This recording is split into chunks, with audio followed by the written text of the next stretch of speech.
Pada video ini, kami akan menjelaskan tentang simulasi impor barang dari luar negeri. Impor adalah proses transportasi barang atau komoditas dari suatu negara ke negara lain secara ilegal, atau bisa disebut dengan proses perdagangan internasional. Tahap cara impor barang dari luar negeri adalah yaitu Tahap cara importir barang yang pertama adalah mencari co-partner di luar negeri.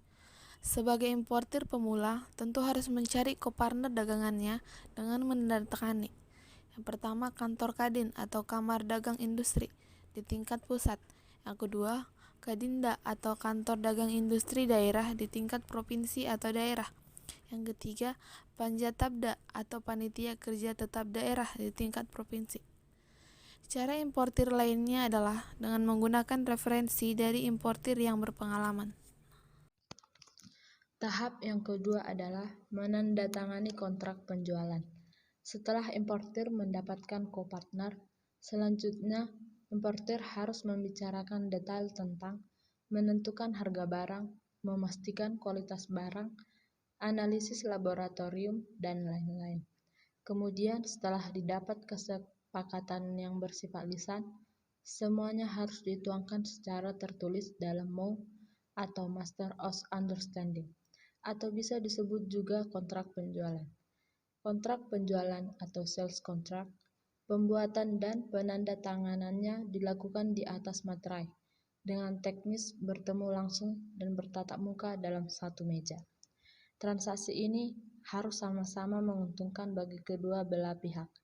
Kedua belah pihak yaitu eksportir dan importir harus ekstra hati-hati karena semua poin kesepakatan yang terdapat dalam MOU merupakan dasar dari isi Letter of Credit. Letter of Credit ini akan mengikat erat bukan hanya pihak eksportir dan importir, tetapi juga pihak negosiasi bank dan issuing bank. Selanjutnya adalah mendatangi bank devisa atau issuing bank. Setelah MOU atau kontrak penjualan ditandatangani, importir segera mendatangi bank devisa di dalam negeri. Lalu pihak bank devisa nantinya akan melakukan pembayaran devisa kepada negotiating bank. Pada saat eksportir sudah selesai mengapalkan seluruh barangnya, maka eksportir akan menerima mates receipts dari kapten kapal dan ditukarkan menjadi original bill of lading dari perusahaan pelayaran. Selanjutnya, mendapat paket dokumen barang impor.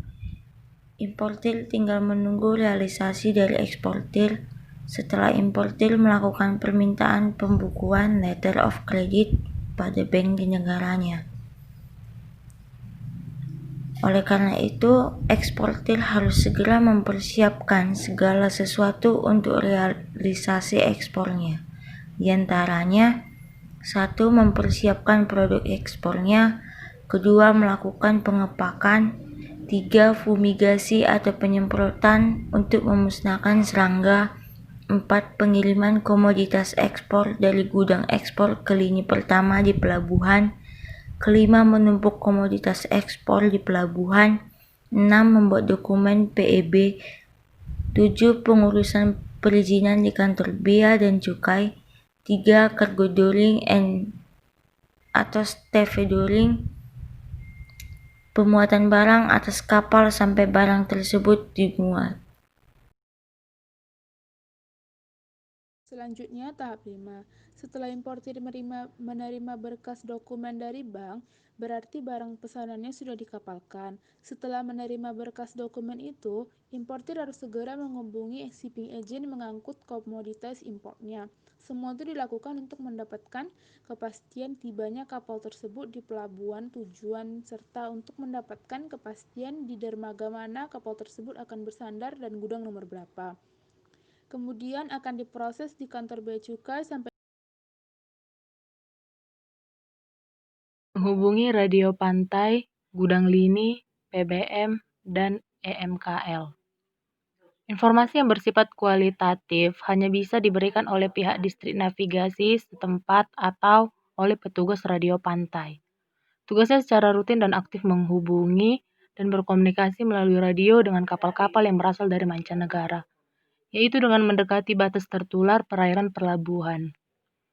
Apabila importir sudah mengetahui posisi dermaga yang menjadi tempat bersandarnya kapal dan mengetahui posisi gudang lini 1 yang akan menjadi tempat penimbun barang importnya. Selain itu, importir harus menghubungi perusahaan bongkar muat atau PBM yang akan menangani kegiatan bongkar barang importnya dan kegiatan muat barang ekspor untuk mendiskusikan teknis bongkar muat agar barang yang dibuat tidak rusak dan cacat.